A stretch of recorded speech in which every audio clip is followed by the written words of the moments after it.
On va entamer une nouvelle session. On va avoir 3 présentations les unes à la suite des autres. Alors, c'est un format un peu plus court que la keynote. On est sur des présentations de 20 minutes avec 10 minutes de questions. On posera les questions à la suite de chacune des présentations. La première personne qui présente aujourd'hui, c'est Mattia. Je suis ingénieur de recherche au CNRS, rattaché à l'Institut des systèmes complexes. Et tu vas nous présenter Multivac, une plateforme de traitement de données Big Data. Oui. Thanks. Hi everyone. I hope you don't mind. I just going to have presentation in English. My name is Mattia Panahi. My name is Mattia Panahi. I'm a research engineer at CNRS. For the past 8 years, I've been working on a platform called Multivac.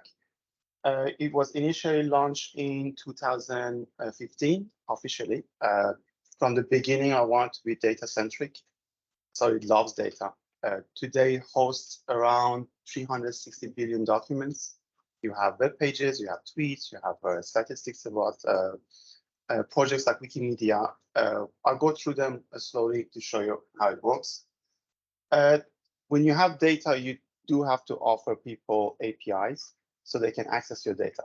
So that was the first component of the Multivac that we developed in 2015, that you have around 50, 60 endpoints that gives access to real-time data, because we're dealing with social media like Twitter.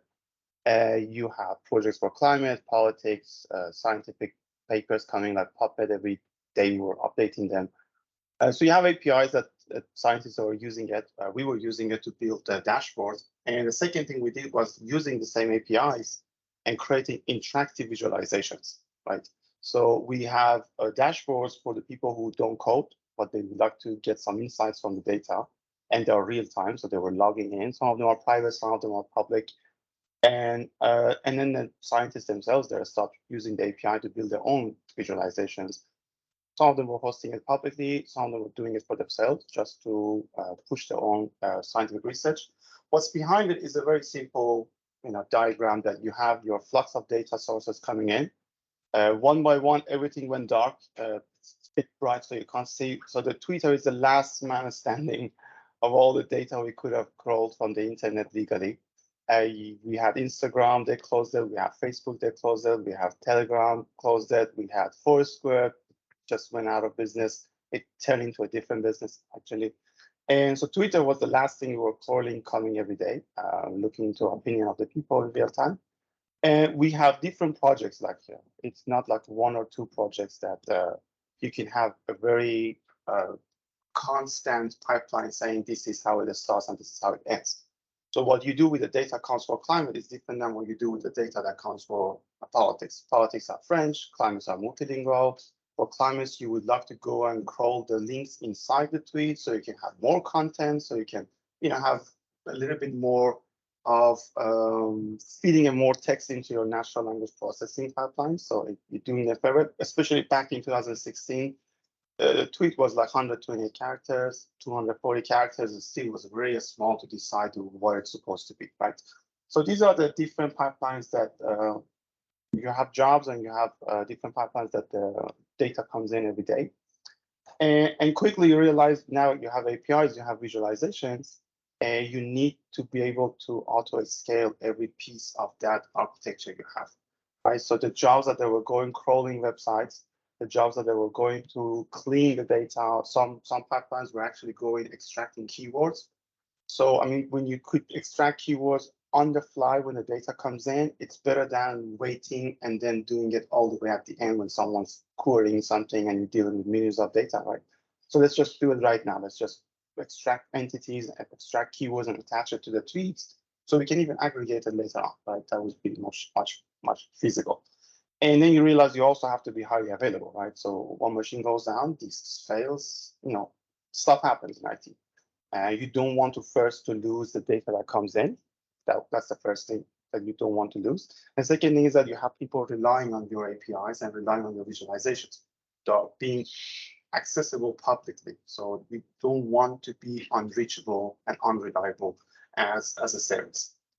Now, the heart of this real-time part of the architecture and platform is the Elasticsearch. We have around like 17 servers.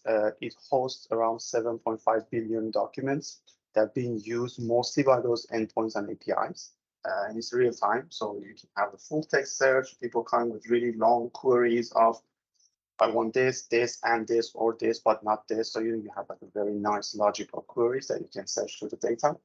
And then we experimented a little bit with having MongoDBs with 2 different regions, like having some in France, some in Italy. In 2015, 16, it worked perfectly, but then we were like, we don't need that kind of scaling for MongoDB. We could just keep it in the same building, same data center that we have. And it was the right move because it just really got complicated after GRPD with the data privacy and everything. So I'm glad that we made that decision. We just hosted it in the same building, on the same soil. On the MongoDB, we have around 14 billion documents and tweets mostly. So that's like in total in the building and the data centers that we have, that there are very new, very fast computation and powerful servers in the data centers that we just bought them new. So you have all SSDs, you have RAID zeros, you have to be really complicated, like really fast. We can't afford going to some cloud that has above average or below average performance and it's unreliable. So for this specific part that is real time, and it has to be milliseconds because a lot of those endpoints have real-time applications rely on them. We have them in the building and they are very expensive and they are very high-end, right? So that was this is the schema of how it looks like today. Just the streaming part, you have a flux of data coming in. Some of them will crawl them, some of them will just offer you the streaming APIs. And you have a part that just the workers, they scale depending on the workload. They scale automatically, use ZeroMQ to communicate with these jobs and RabbitMQ for the actual job. And then you have your search engines and MongoDB and a lot of pipelines in the middle to what to do with this specific data because it relies on this project. I'm going to do these things and I'm going to put a search engine after that. And then it becomes immediately available to the people using it through the APIs, right? Thanks to that, you have all these projects. If you've known the work that we do in the services complex, you have the climate Twitter scope, which was the first project we did for COP21, and we put it in Cité Science. It was like a mapping of the entire scientific articles we had, like 200,000 articles written in World of Science for climate change. And then you had like 80 million of tweets talking about climate, right? And then we mapped them together to see what scientists were saying, what the people actually are saying. So what are the areas that they're both missing to communicate to each other? So that was a very cool project. And then before that, we have risks, I think, and then we had politics, so I'll show you later. And one of the very first thing we did was like, okay, we have real-time stuff coming in, right? And we have real-time stuff coming from people mostly. So how do we take advantage of this and find some anomaly, something that it's not really the pattern of people who were using it like yesterday? So the first thing was detecting breaking news. Like, can we detect breaking news? Like, can you look into that and say if something happened in that specific 15 minutes, right? And then when you look at that, it would be like, okay, it was an aviation accident both times. Malaysian Airlines, one went missing, one went down. You have this anomaly in the tweet when people are like, they were going about their lives and then something tragic happens and you have the anomaly right there. So that's like a big signal of saying breaking news just happened. And it's not just for aviation. You have social events, like something happened and people waiting. They're waiting for the verdict to come out. You can see that people are building up to the verdict. The verdict came out, and then you have the whole what happens after the verdict comes out. So that's the social event of it. You also have, back then we had the geolocalized tweets. So either people were using geolocalized tweets a lot, so they weren't really aware of leaving their location on, or maybe the tweet had changed something. But back then we had it. So we were looking into see what areas during the specific events is actually the anomaly. Like if you don't know, like this is Paris, if you look at it, the areas that is like we have anomaly is the area that actually was affected during the first half an hour, right? We can see literally that rectangle, the two left, right, and the up. So we were looking into that because we have real time, events coming in, and it was coming like a crowdsourcing, like people were actually out there doing something, right? It was the same thing before Instagram closing their APIs because they were taking a lot of photos. So you can have a radius and get the photos and processing the photos and see what's going on and what people taking photos. Is it like a specific object? In this hour, mostly flowers, but then close their APIs, unfortunately, we lost that endpoint. So that's the same thing. We did a lot of, that's just the benefit of fitting in the EGN.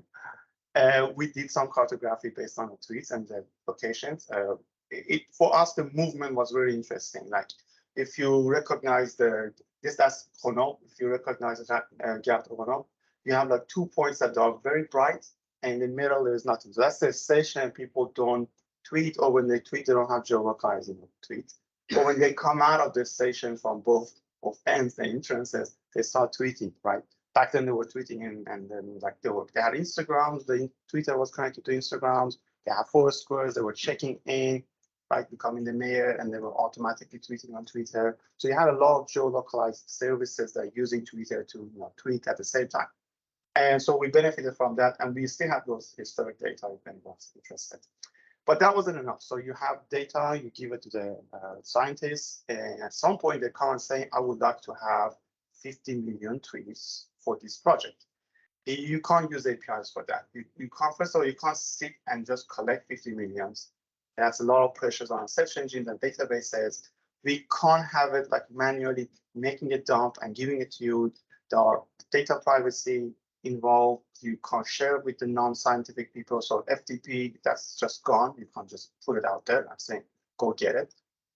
So we were like, okay, what do we do? Even if you manage to get 100 million tweets, what are you going to do with it? Like, do you even have a machine? Usually the request comes in, I need that 100 million tweets, and I also need a server. Because I'm also a sysadmin, so the people come and say, can I have also a big server so I can do the processing? So this project, the data science lab kind of was born of, okay, let's see what we can provide to people that they have the big data there already, like being updated hourly, daily, it doesn't matter. And also provide them a platform that they could just launch their jobs and do processing on the fly. Now, we use the cloud because the elasticity of the cloud that they use OpenStack, and it's pretty easy for us to just launch, 10, 20 machines and saying you are the workers and join the Hadoop ecosystem. So what we have is a very typical classical Hadoop architecture. You have your Yarn, you have your HDFS, you have your Kafka, definitely you have your Spark.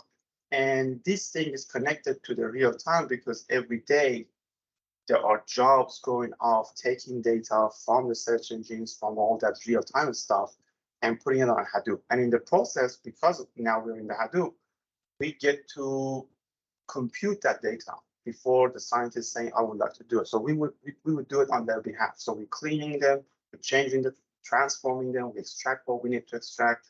And at some point we have to detect communities. So we just ran a Luva algorithm on the entire, like, let's say 20 million tweets to see how these people are interacting with each other. So we're enriching the data, not just making the data available. And at the same time, so this is like a cloud, I don't call it that big, but comparing to what we have so far is not that bad. So you have around 1,600 cores, 3 to 3.2 terabytes of memories, 200 terabytes of storage. Not something I would call it huge because we have a huge, like a 0.5 petabyte and 3,000 cores on site already. But this is nice to be elastic and do the Hadoop stuff on this. So what we did is that, okay, we use Apache Zeppelin for the notebooks because it's really perfect. It's like perfectly compatible with the Spark and Hadoop and everything in that ecosystem. So it's connected to our LDAP, they log into it, they have like the HCL for the HDFS, what to access, what not to access. There are some projects are incredibly sensitive. There are political tweets, and then they are being tagged by political parties. So you don't want to get that to get out. They are like a very secure place for them, encrypted even sometimes. And so there's like a very small group of people who can access to that. There are a lot of bells and whistles. If that data comes out, I get notified, I get emails. So we have those kind of stuff. The rest of it, I think we tried to use Apache HBase, but we just have so much scalable and good databases already, and they are so quick on milliseconds. We never got around it to use it. Same thing as Apache Solar. Unfortunately, we had a lot of things there, but people are like, okay, I can use the Elasticsearch you already have. put billions of data on it, so why would I code it, right? And we're like, okay, let's not duplicate the resources. It's okay. So the Apache Zeppelin is like the notebook we have. There like over, last time I checked, it was like 1,100 different notebooks already being used by the people we have. And we don't have like 1,000 users, but we have like 10 users every year, because these are like PhD students, postdoc that we are hiring. And they all join the projects, they use it, and then they move on, and then we hire new people. So we just have new people coming just for the Hadoop part, not for the other ones. So with the Hadoop part, there's a very controlled group of people who know how to use the Spark. We teach them how to use the Spark. Once they realize the Scala side is much faster and better than the Python, they drop the PySpark. They don't use it, but we have it if they want. It's there, but mostly they use a Scala when it comes to Spark. One of the things that we have in the Hadoop, which shows like why the Hadoop is so good for this kind of stuff, and Spark especially. This is called like a Wikimedia project. Oh yeah, Wikimedia project, and it's like an hourly request visits of everything you touch on Wikipedia. So every time you click on a picture, you click on a link, you just add, increment something to that. Like this data is like 330 billion records, and on a daily basis, on a monthly basis, you have like 4.2 billions of requests and records are being added. We do it every hour actually, because we want to see the pulse of the internet, because it is really the pulse of internet. If I get to show you some of the searches, like when you go like back, like we say, okay, in Indomie Vando in February, let's say in the 24th and 25th, when Russia attacked Ukraine. So what was the stuff people were searching? Because when you Google something, the first thing or the second thing you click is mostly Wikipedia. And these are like different. This is like a desktop. And if you go to the mobile, because they have a mobile project, it's entirely changing. Like it's a lot of people, like names, because you're sitting in a bar, you're with your friends and you're talking about someone. The first thing you do is just Google it. Like, no, he's not that age. I mean, she's not pregnant. You just Google it and you just click on Wikipedia immediately. It just records something. So it's like a pulse of the internet. Like when someone comes and says there is a Zika virus, and you can immediately see there is a Zika article going up the view of it, right? And you have all the languages. It's like all the projects from A to the Z. So you can see each country, each language, each project, what exactly they're talking about. Like this is like the 23rd of February, people looking at the article called Ukraine, right? And then you have the 24th, and then you have the 25th. I mean, it shows something abnormal, because people usually, look at the stuff. This is normal, right?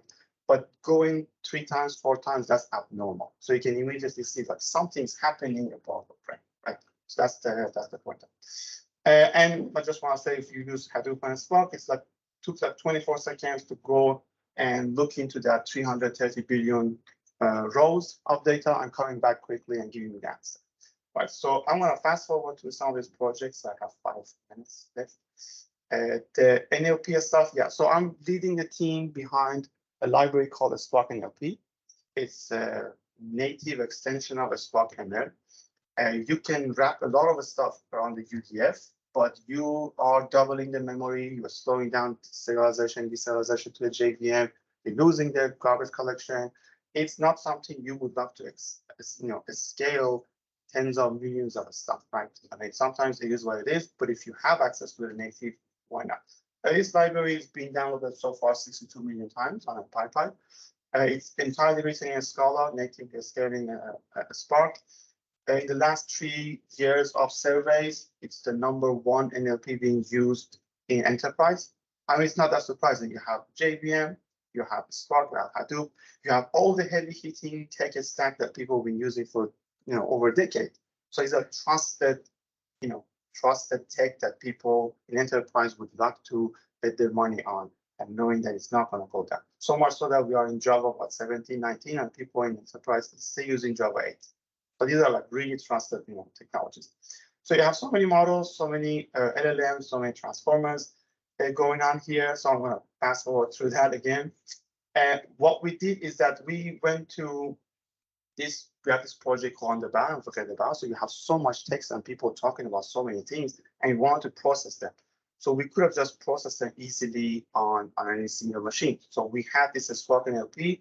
We just went in. It took 50 minutes to just to extract all the entities. We connect them all together, and then we just release the reports. We We present the reports for grand débat to the government, and then the vrai débat, we just send it to the people who are actually administrating the sites and telling them what people were actually talking about, because people had a really wrong misinterpretation of what people were talking about. People were thinking everyone's going to talk about, let's say, like ampoule, we're talking about gilets jaunes. People had a lot of other ideas. People had a lot of other concerns. Like vote blanc was very big in the middle. Nobody really guessed in any of those databases vote blanc is in the middle, and it's a concern, right? So we did that. So we tell people there's a lot of small things in all those, surveys that people filled in that you are missing, right? So that was part of it that was fun. And the latest thing that we do with Multivac is obviously these new generative AIs, right? So I mean, you have everything. You have so many data. We have so many computation. Why not? So I started choosing only open source large language models that we can use. There's nothing wrong with OpenAI. If you want to use OpenAI, it's extremely fast, extremely good, extremely cheap, cheaper than buying a GPU. We just pay like 120,000 euros just to buy one GPU server, right? So it's extremely cheap when you go OpenAI. But for me, I want it to be durable. I don't want it to be tomorrow if OpenAI changes something and then the entire research project just goes, it stops. I don't want that. So I'm using all the open source large language models. And it's extremely important for us in digital humanity and social science in HSS is that what do you do with the cognitive learning of people? Like obviously nobody here wonders what's the shape of the planet, especially the Earth. But if you have that kind of applications for kids or for the people that they could think a step by step, like you can easily say, okay, first the planet is round, second all the planets are round, therefore the shape of the planet is round, right? Then you can make that expert. That's the nice thing that you can change the tone that you can talk to a kid or talk to a student or talk to an expert. If you're talking to an expert, you will say, okay, we are the only planet that we are not a sphere, maybe a bit oval shaped, pear shaped. You can change the language that you're talking to the people, and you can take that and provide people with a very nice, instructable conversational UI that we worked on PubMed. So we like pairing with the Falcon 40 billion instruction model with the PubMed, and you can have a stopping hallucination of these LLMs that you give them the context. Like, this is my database of PubMed. This is your question. Answer based on this context. Don't invent on your own. I don't care about what you know. Forget about everything you know. These are the things you should talk about. And they are great at that. The LLMs are great in just paraphrasing and merging and giving it to you. And at some point, you have like very nice up in the doc2, this study was resulting in this. Conclusion of this study was this. So that's like really like a nice assistant for you to go and read all the papers, right? And bring it up. And you could even have like a very nice documentation right next to you, like where is it coming from? What's the reference? And then you can click on it and go to the real article and see, okay, this is a PubMed article. That's what it was talking about. I'm gonna double check, make sure it's true, right? And I followed on another climate change application. It was built by a company, so I tried to remove the OpenAI and do it myself. Extremely useful. I mean, if you ever read any of those reports by IPCC or GIAC, they are extremely hard to understand. It's like extremely technical. But what if you can, change the language, like ask the question in a way that I understand as in, let's say, average Joe in the street, like, why do you think me eating more meat product or dairy product would, I think if I stop doing that, how would it combat the climate change? Like, explain it to me if I'm a student, explain it to me if I'm like 5 years old, right? And it does explain it to you step by step, connecting these things based on the report that from the IPCC. So you have like 10 years of report of IPCC. You ask the question, it brings the relevant pages up, and then it answers you immediately right there. Step by step, you can instruct it the way you want it to do. And immediately we made a mobile app out of it, so it could be more accessible by people. Even when you're sitting somewhere and you have a doubt, you can just ask a question. Safety, responsibility of it is still on the progress. It's extremely hard to maintain people from asking the wrong questions, right? So we're working on that part now. And what we want to do is that now there is a PR open on the Spark NLP. For now, it's only TensorFlow natively being the engine of deep learning. the Onyx runtime is coming natively, and once that happens, you will have all these casual LLMs and these big large language models in a Spark NLP that you can natively scale it on your own private cloud, Databricks, Hadoop, anywhere that you are hosting, maybe Kubernetes probably. And so once that merge, you can even make them, optimize them, quantize them, make them faster, and bring them up. Sorry if it was too long.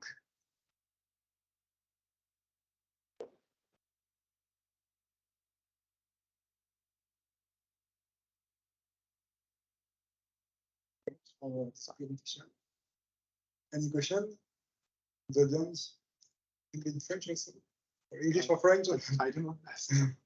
So, any question? I think I have a question on the chat. Just so David is asking something about what is ARES, so my accent, distributed cluster. ARES, distributed cluster, what is it? Was it in the slides? David, maybe you can add some. Yes, ARES distributed cluster. Okay. So yeah, of course. No, of course. So we named some of the components of the Multivac platform based on Greek gods. So ARES is the one that in the middle. It's the one that takes care of all the working parts. So it's distributed because you have the job sending these, small things that comes to them into different machines. So whoever is listening is the one's going to get the job, right? So you can dynamically just add more machines and then they just become part of the cluster. The ARES part of it is just the naming that for us to know when we say ARES, we're talking about the working part, and we mostly name them after Greek gods. So excuse me for that. Oh, welcome. Thank you. Thanks. Very, very interesting. I heard about that a long time ago. It's good to see it in action. Well, I have many questions, but I will just choose one and the other over coffee. So you're providing dashboards, but as well as resources for others, like cloud resources in the cloud to perform, say, more complex analysis. Do you offer training as well? Because typically people might have an idea, but using tools in the cloud can be like quite difficult, or they can run very easily into inefficient queries and spend like a lot of time getting the answer. So do you offer any training, or how do you accompany them? That's true. So we have like a new PhD students and new postdoctorate, they're coming and joining.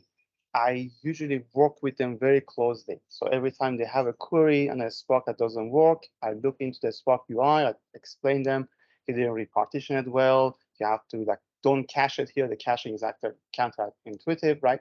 So after a month or two, they get used to some of those questions because it's not really that hard to work with a Spark. And with the data, it scales like 10 times more. Suddenly they have to come back and say, okay, how do I optimize it more? So we have training, I would say, in-house for the people who are closely working with it. But if we have other people coming, like I remember back in the day, we used to work together. They used to launch some C++ on Hadoop and the Spark, and we worked closely together to make that C++ optimized for the 3D triangulation something. I'm sorry, not really. Yeah, it was something like that. So they were crunching like billions of points, and we were working together closely to make it optimized. So I would say our formation would be the people who are hosted or working with us as a partner. We don't have like a public formation officially. Thank you. Yeah, just want to make a point. On top of all these parenting projects, you have some researcher like me that are asking some fancy question like how do you do C++ with Spark, and you are very helpful, and we try to do something. We had a publication with your cluster, so thank you very much for your help. And glad it was helpful. It was very, very good. Thank you. So we will switch to the next speaker. So thanks again. Let's thanks again to the speaker, please.